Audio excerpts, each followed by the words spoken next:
Hello and welcome to the another installment, guys, of my advice to you about how you lose weight effectively, consistently over a period of time.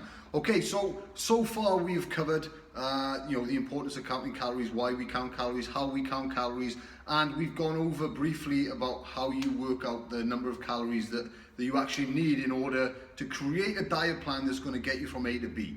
Okay, so one of the points now that I want to get in here real quick, so the whole purpose of this video is going to be nice and quick, is something that's a game changer, something that will that everyone should do that practically no one does. Okay, so I'm sure you've been around Tesco's before, or Asda, or wherever you shop, and you've seen the crazy people like me looking at the back of the packets. There's a very good reason why we look at the back of the packets, and there's a very good reason why you should look at the back of the packets too.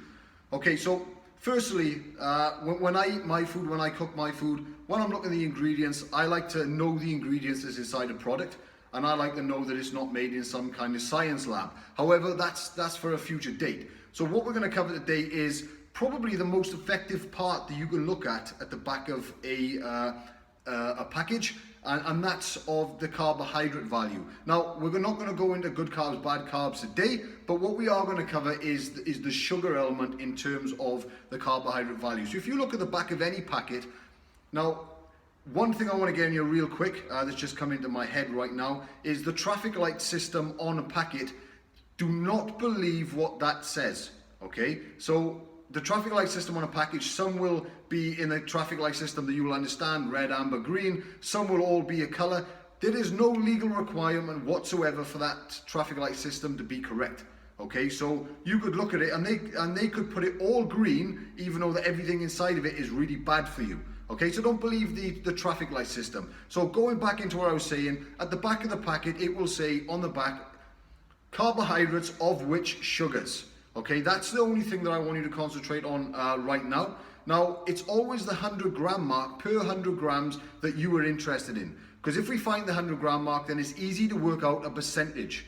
Okay, so when it says carbohydrates of which sugars in the per 100 gram mark, that is what you are interested in. Now, as a rule of thumb, if it's got any more than 6 grams of sugar per 100 grams, then you want to be disregarding that item and looking for a healthier option.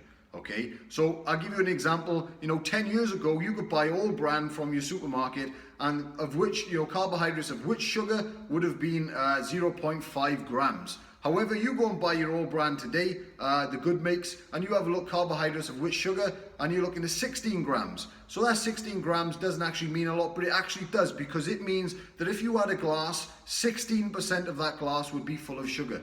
Okay, and sugar, guys, when it comes to weight loss, sugar is the number one enemy, and sugar is the number one thing that we need to strip from our diet or reduce. Okay, there's plenty more that's going to be coming after this, but today what I want you to look at is, it is very important that you monitor your packaging. It's very important that you actually see what's in it in terms of ingredients. But the most important thing you can do is where it says carbohydrates of which sugar in a per 100 gram mark. If it's any more than 6 grams of sugar, then guys, try and look for an alternate, because it's not very good for you. Guys, hope that helped you out. Have a great weekend. Catch you on Monday. Take care.